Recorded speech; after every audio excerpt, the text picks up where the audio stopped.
The third year of running a coffee shop to support my boyfriend, he announced another business failure. The first time he failed, I gritted my teeth and sold the old courtyard my grandmother left me to pay off his $500,000 debt. That courtyard held the laughter of my childhood, every brick and tile etched with memories, yet for him, I steel my heart and let it go. The second time he failed, I dug out the precious stamp collection my mother left me, a keepsake filled with the warmth of family love, only to exchange it for $2 million to bail him out. This time, staring at his feigned look of confusion and helplessness, I clutched the phone number of my long-lost father, a man who had long become a stranger in my heart, despite being the wealthiest person in the country. My mind was torn, unsure whether I should make that call. Yet that very evening, I accidentally caught a glimpse of the chat logs in a small group on his computer. "Young Master Anthony, how much should we put for the failed startup's debt contract this time?" "Make it $8 million. Otherwise, that little coffee shop girl might pay it off too quickly. Where's the fun in that?" Young Master Anthony really knows how to have fun. "I heard that girl who runs the coffee shop serves coffee by day and serves you by night. Must be quite the experience." My hand loosened, nearly dropping my phone. Suppressing the fury and despair within, I dialed my billionaire father's number. "You just want to force me to take over the family business and marry your prized pupil, don't you? Fine, I'll marry him. Send someone to pick me up in 3 days." Just as he hung up the phone, Anthony returned, holding a signed IOU with a face full of remorse, saying, "Emily, I'm sorry. I've racked up another $8 million in debt this time. I'm so useless." His acting was nothing short of masterful. That lost and self-reproachful expression would have once made my heart ache with the urge to comfort him. "Don't worry. We'll work through this together. We'll get through it." But now, I just stared fixedly at the half-exposed watch on his wrist, silent. The watch looked ordinary, but I'd seen it in a luxury magazine, worth a staggering $200 million. Anthony was wearing a timepiece valued at over $100 million, yet claimed he couldn't repay an $8 million debt. For him, I'd nearly bankrupted myself, even considered taking out a loan from loan sharks. My genuine feelings for him had become capital for his cruel games. Noticing my gaze fixed on his watch, Anthony pulled me into his arms without a flicker of guilt, whispering soothingly, "It's a fake, Emily. When I have money, I'll buy you anything you want."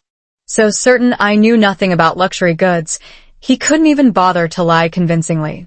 I looked away, but my peripheral vision caught another message flashing on his computer screen from the group chat. "Bro, Anthony, what's the girl planning to sell off this time to pay your debt? Her shop? Her apartment? Or selling herself? Women that young Master Anthony has played with must taste amazing. If you're selling yourself, I'll pay top dollar for one night." The subsequent messages were flooded with vulgar language too obscene to read, and count me in popping up repeatedly. During my 3 years with Anthony, I had bailed him out twice from debts incurred by his failed business ventures. The first time, I sold my grandmother's courtyard, and he held me tightly, earnestly promising to give me a warm home. Yet for the next 2 years, we squeezed into a shabby attic with a monthly rent of $300 until he appeared before me again with a $3 million debt note. Still, I didn't complain. I took out the stamp collection my mother left me and helped him fill the hole. He knelt on one knee, gazing at me tenderly, saying that accepting my life savings meant he was my husband, that he would treat me well forever and love me as always. But now, it seems those promises were nothing but carefully woven lies. Anthony's attention was also drawn by the incessant message notifications. He stole a glance at me, and only when he saw I wasn't looking did he feel safe enough to check the group messages on his phone. Soon, he furrowed his brows, pressed his lips into a thin line, and began typing rapidly on the screen. The computer displayed the words he sent to the group. "Shut the hell up, all of you. Just wait for the show." Anthony put down his phone. After a moment of silence, he pulled me into his arms affectionately as usual and said, "Emily, I promise this is the last time. Once I pay off this debt, I'll marry you, okay? I looked at his seemingly sincere expression and found it utterly absurd. How foolish must I have been to be so thoroughly deceived by this wealthy young master, even believing his nonsense about marrying me. If I had initially wanted to confront him face to face and demand why he did this, now I didn't even have the energy to speak. I calmly pushed him away and said, "But Anthony, I'm out of money." Anthony froze, probably not expecting this reaction from me. In his mind, I would surely do everything possible to repay his debts for him. But soon, anger surfaced on his face. "Emily, do you also think like those people, that I'm hopeless, that I'll never succeed?" "I knew it, I misjudged you." With that, he stormed out, slamming the door behind him. Watching his retreating figure, I understood he was forcing me to compromise. But I didn't call out to stop him. Instead, I took out my phone and blocked all his contact methods. Then I picked up that IOU note. It lacked both the borrower's and lender's fingerprints, clearly fake at a glance, yet I'd foolishly believed it twice. Shaking my head with a bitter smile, I dialed the real estate agent's number. "Hello, could you help me sublet the coffee shop on Commercial Street? I've decided not to continue the business." The coffee shop was open to support Anthony's so-called dream. Now that I've decided to leave him, the coffee shop has lost its reason to exist. Anyway, I'm leaving. The next morning, I packed my bags at home. Looking around the cramped, dim attic, there was nothing worth taking with me. Cheap plastic trinkets, dried wildflowers picked by the roadside, rings folded from paper strips. Anthony gave these to me as surprises. Every time I received a gift, I'd joyfully open it like a mystery box, while he played along with an equally surprised expression. Looking back now, these so-called gifts were probably just randomly arranged by someone else. I doubt he even knew what was inside them himself. The only decent gift I ever received was a bracelet he bought for 50 yuan at the night market when he first achieved some success in his startup. I scolded him for wasting money back then and gave him the cold shoulder for quite a while. But Anthony just looked at me with a smile, calling me silly, and saying what if he really became rich someday? How would I still be so reluctant to spend money? At that time, I thought he was being considerate of me. Only now do I realize he genuinely thought I was foolish. Flipping through the dense chat records, just the sentences where Anthony called me silly alone numbered. When I ran several blocks to buy his favorite breakfast, he'd say, "Why is Emily so silly?" When he was sick, I stayed up all night watching over him without closing my eyes, yet he said in the group chat, "She's pitifully stupid." Even when I nestled in his arms, dreaming with him about a beautiful future together, he still mocked me in the group. "Emily is so stupid, dreaming of a future with me when she's this poor." Even through these cold words, I could vividly imagine the scorn and mockery in his expression as he typed them. But it doesn't matter anymore. From now on, my future will no longer include Anthony. I kept packing, yet when I finished, the enormous suitcase remained mostly empty, while the trash bin overflowed. Chapter 3, I took another look at this place I had lived in for 2 years, this home.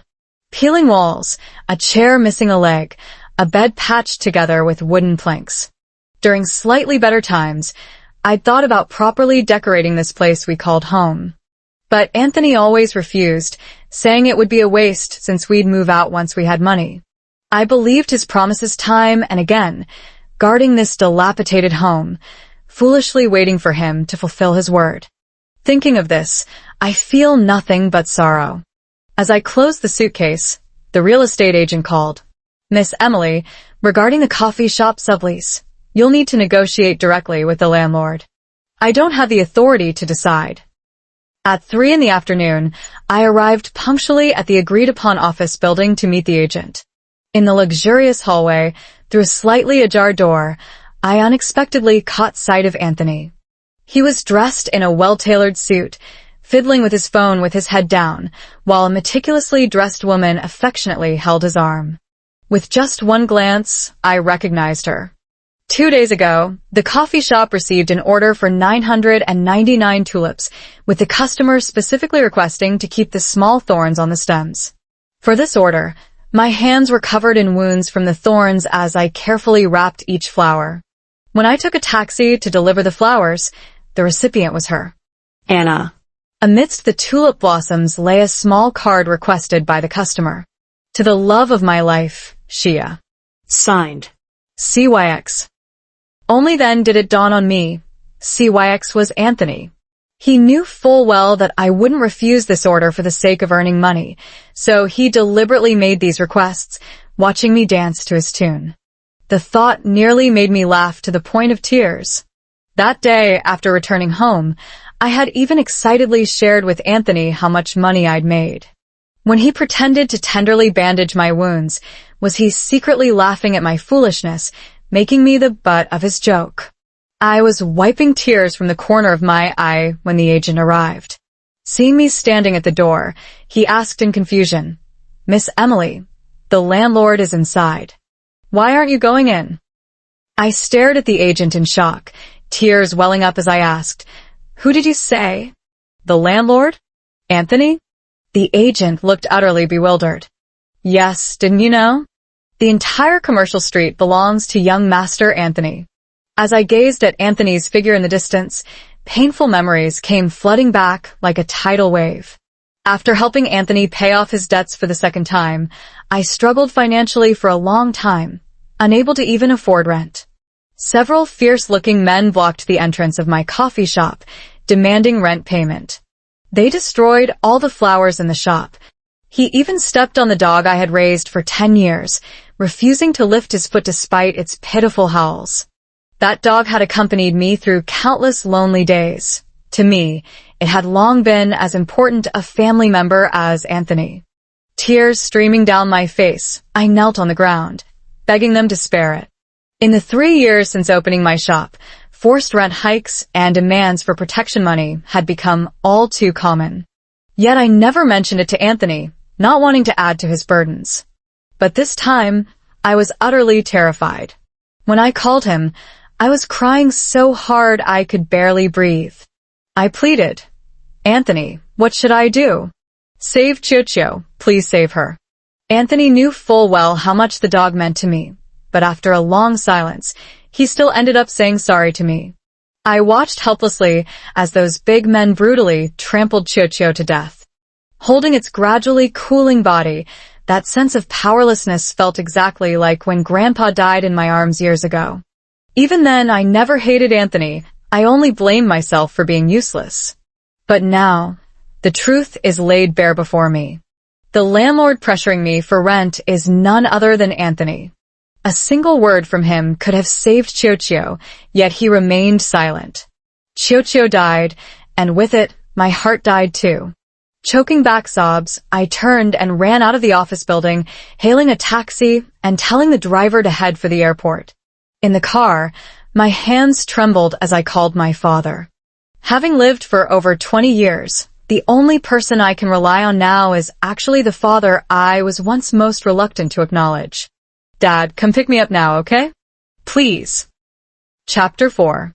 Meanwhile, Anthony and Anna, along with a group of his friends, stepped out of the office. He kept his head down, staring intently at the chat window with me on his phone. For 2 whole days, I hadn't sent him a single message. Feeling irritated, he took out a cigarette and was about to light it, but then remembered I disliked the smell of smoke, so he reluctantly put it away. His friend slung an arm over his shoulder from behind, glancing at the dark screen of the phone, and said with schadenfreude, "What's the matter, brother Anthony? That girl still hasn't paid you back this time, so she's not planning to play with you anymore?" A flash of anger crossed Anthony's eyes as he shoved his friend's arm away. "Nonsense. Emily loves me so much.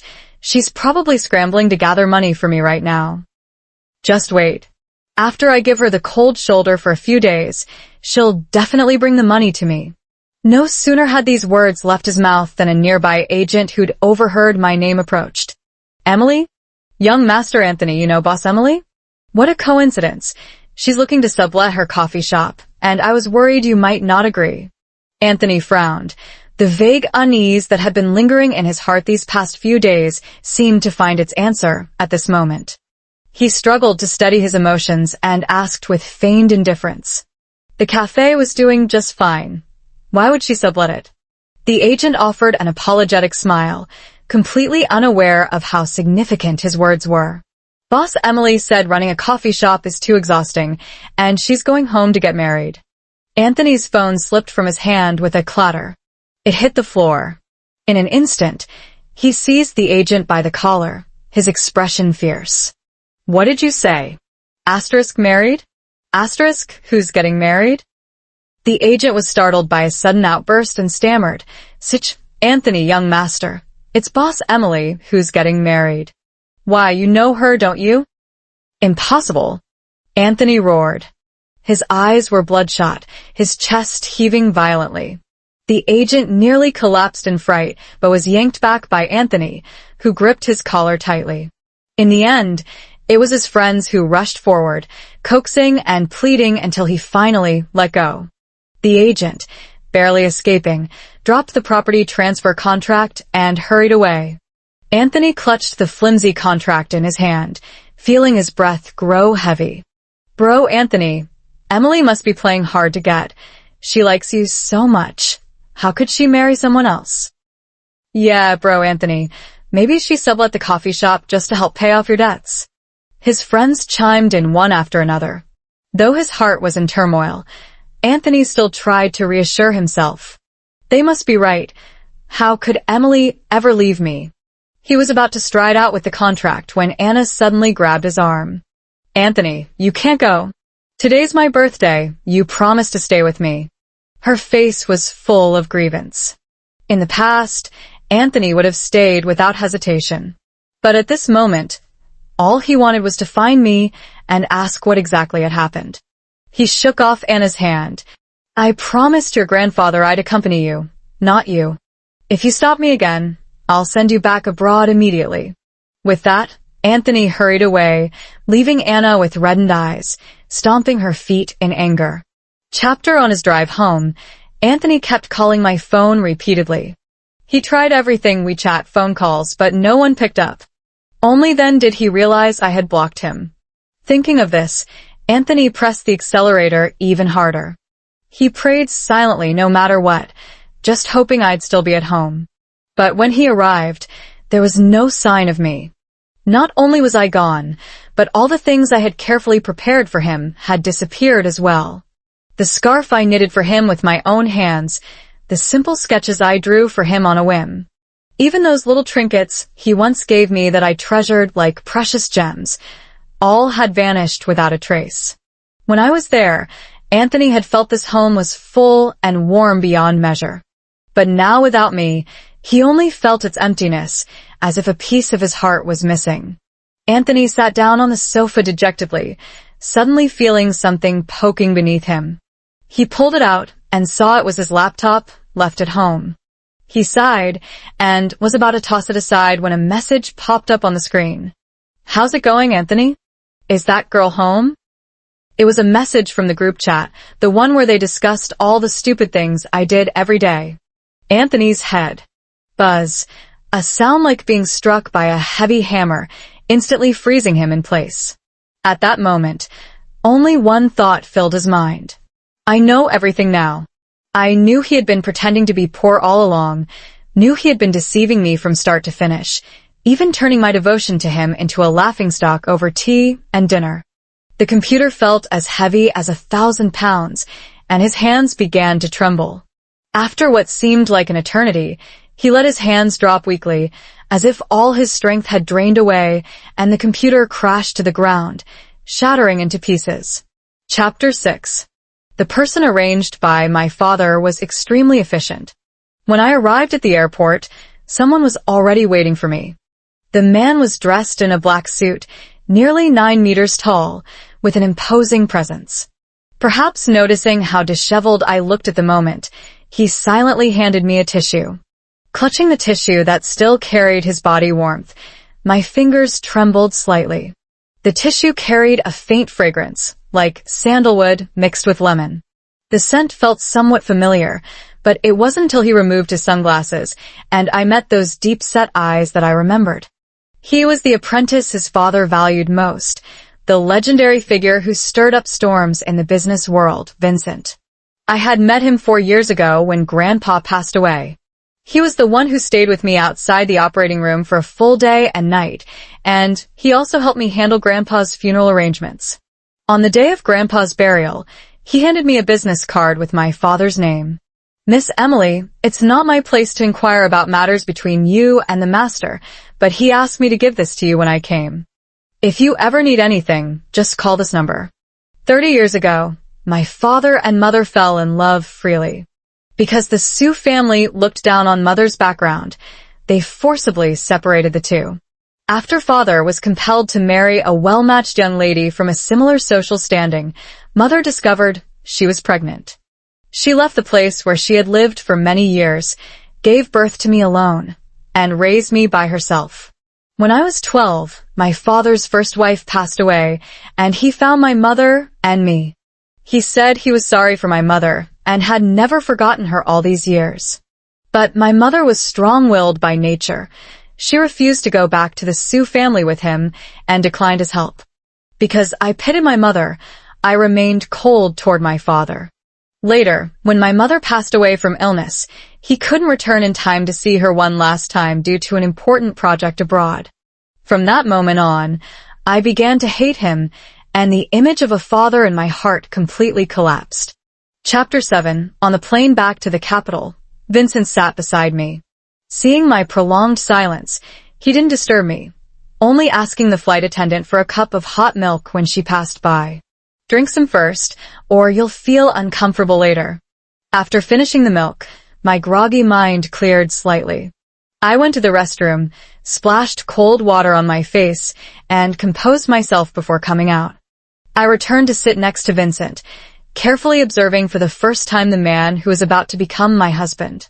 His nose was high-bridged, his eyes deep-set, giving an impression of sternness, yet his lips were unusually pale, as if he'd been ill for a long time. I also noticed a faint scar near the outer edge of his left eyebrow. Even so, it couldn't conceal his striking handsomeness. Vincent suddenly turned his head, just as I was studying him. Feeling awkward, I quickly averted my gaze. But the corners of his lips curled slightly, revealing a barely perceptible smile as he asked softly, "Had enough of looking?" My face flushed instantly, and I stammered, "And no, wasn't looking at anything, just thought you looked somewhat familiar."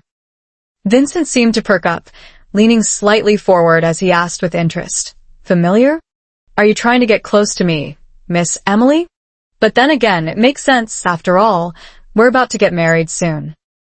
The faint scent lingering around him wafted to my nose, making me slightly flustered. I leaned back a little, pretending to be calm as I said, "Who's trying to get close to you? I just remembered what happened 4 years ago. Don't you remember? When Grandpa passed away."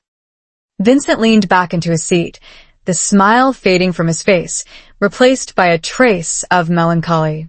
He spoke slowly. "How could I forget? Back then, Master was already in poor health, and he was always worried about you. In truth, all these years, Master he." Before he could finish, the plane suddenly jolted, and I instinctively grabbed Vincent's arm. He clasped my hand in return and reassured me softly, "Don't be afraid, it's just some turbulence. It'll pass soon." I don't know how long it lasted, but the plane eventually steadied. Yet, my hand remained in his. My face flushed, and I tried to pull away, but he only tightened his grip, murmuring, "Just a little longer. Your hand is too cold." A flurry of panic rose in my chest, yet at the same time, an inexplicable sense of comfort settled over me. It was a feeling I had never experienced in the 3 years I'd been with Anthony. Anthony was always absent when I needed him most, yet this man before me, whom I'd only just met, could warm my heart in the most unexpected moments. Chapter 8. After disembarking the plane, a black Rolls-Royce was already waiting there. Vincent led me into the car, and along the way, he briefed me about the Sioux family situation. "Your father has been waiting all these years for your forgiveness. He's prepared a grand wedding for you, hoping to make up for all the years he's let you down. Besides, the Sioux family now holds significant influence in the business world. Once you return, None of those who once bullied you will dare to lay a finger on you. Hearing the word wedding, my heart was filled with mixed emotions. I had fantasized countless times about a wedding with Anthony, yet in the end, I was about to enter a marriage with a man I had only known for a short while. But perhaps it was for the best, a way to bid farewell to my past self. The car slowly pulled into the Sue family mansion, an extravagant European-style estate of utmost luxury. My father was already waiting at the entrance, his eyes filled with both guilt and joy at the sight of me. "Emily, you've finally come back. Dad is sorry for all the suffering you've endured these years." My father stepped forward, wanting to embrace me, but I instinctively took a step back. His hands froze midair, a flicker of disappointment flashing in his eyes. Vincent smoothed things over. "Master, Emily just returned. She might still be adjusting. Please don't take it to heart." Father nodded and led us into the estate. Along the way, servants bowed and greeted us, calling out, "Miss." This feeling of being respected was both unfamiliar and novel to me. In the following days, I was busy preparing for the wedding. My father hired top designers to tailor a wedding dress for me, and jewelers crafted unique jewelry. Yet, I couldn't muster much interest in these things, merely going through the motions. At this moment, Anthony was frantically searching for me everywhere. He went to the coffee shop, only to find it had been subleased to someone else. Then he went to our former home, which was already empty and abandoned. He asked everyone who knew me, but no one had any idea where I had gone. Sitting in his car, Anthony stared at an old photo of us together. In the picture, I was smiling with pure happiness, while tears streamed down his face. He was filled with regret for hurting me time and again, for treating my love for him as a game. "Emily, where are you? I was wrong. Please come back," Anthony murmured to the photo. At last, he remembered my father. He used all his connections to find the Sue family's address. He drove like mad all the way to the gates of the Sue mansion. "I need to see Emily. Let me in," Anthony shouted at the security guard by the gate. The guard blocked him expressionlessly. "This is the Sue residence. No unauthorized personnel are allowed near." Anthony was as frantic as an ant on a hot pan. He pulled out a stack of cash from his car and shoved it at the security guard. "Please let me in. I really have an urgent matter to discuss with Emily." The guards disdainfully threw the money on the ground. "The Sue family doesn't need your petty cash. Get lost now, or we'll call the police." Anthony fell to his knees in despair, knowing he might truly lose me. Chapter 9. The wedding day drew closer, yet I suddenly fainted while trying on my wedding dress. Vincent rushed to the hospital immediately after hearing the news. "Doctor, how is she?" he asked anxiously. The doctor removed his mask and shook his head. "The patient is physically too weak, and the recent mental stress has been overwhelming, leading to her fainting. But it's nothing serious. She just needs more rest." Vincent entered the hospital room and gazed at my pale face on the bed, heartbroken as he held my hand. "Emily, don't push yourself so hard. We can take our time with the wedding preparations." I slowly opened my eyes and saw Vincent, feeling a surge of emotion in my heart. "Thank you, Yi-Chen, I'm fine, just a bit tired lately." Vincent gently stroked my hair and said, "From now on, I'll be here for you. I won't let you work so hard anymore." Just then, the hospital room door suddenly burst open, and Anthony rushed in. Seeing Vincent holding my hand, a flash of anger and jealousy crossed his eyes. "Emily, how could you be with him? Have you forgotten the feelings between us?" Anthony demanded loudly. I looked at Anthony, my heart devoid of its usual turmoil, and said coldly, "Anthony, it's over between us. Leave. I don't want to see you again." Anthony refused to give up. He walked to my bedside and tried to take my hand. "Emily, I know I was wrong. I came to beg for your forgiveness. I really can't live without you. Give me another chance, please." Vincent stood up, shielding me, his gaze icy as he stared at Anthony. "Please leave. You're not welcome here." Emily wants nothing more to do with you. Why must you persist? Anthony glared at Vincent. And who are you? This is between Emily and me. You have no right to interfere. Vincent sneered coldly. I'm Emily's fiancé, and we're getting married soon. Do you really think you have any right to say these things here? Anthony froze as if struck by lightning when he heard the word fiancé. He stared at me in disbelief. Emily, this can't be true. How could you fall for someone else so quickly? I took a deep breath and said calmly, Anthony, what you did to me completely broke my heart. At least with Chen, I know he won't deceive me or hurt me. Anthony was about to say more when my father entered the hospital room with several bodyguards. Anthony, I don't care how you got in here, but this is the Sue family's territory, not a place for you to cause trouble. If you keep harassing my daughter, I won't let you off easily. Father said sternly. Anthony looked at his father, then at me, realizing everything was beyond redemption. He turned away in despair, muttering incessantly, Emily, I was truly wrong. Watching Anthony's retreating figure, my heart was a tumult of mixed emotions. The sweetness and pain of the past had all become memories. Now I was to start a new life with Vincent. Chapter after Anthony left, the hospital room fell into silence. Father came to my bedside, his face full of remorse, and said, Emily, I never expected things to turn out this way, to see you hurt again. I looked at my father. Though the resentment in my heart hadn't completely faded, there was now a touch of understanding. After all, he had been trying to make amends all these years. Softly, I replied, Dad, it's not your fault. I was the one who misjudged him. Father nodded with satisfaction and said, Chen is a good boy. I believe he will take good care of you. Don't worry about the wedding arrangements. I've already taken care of everything. Vincent also spoke up beside me.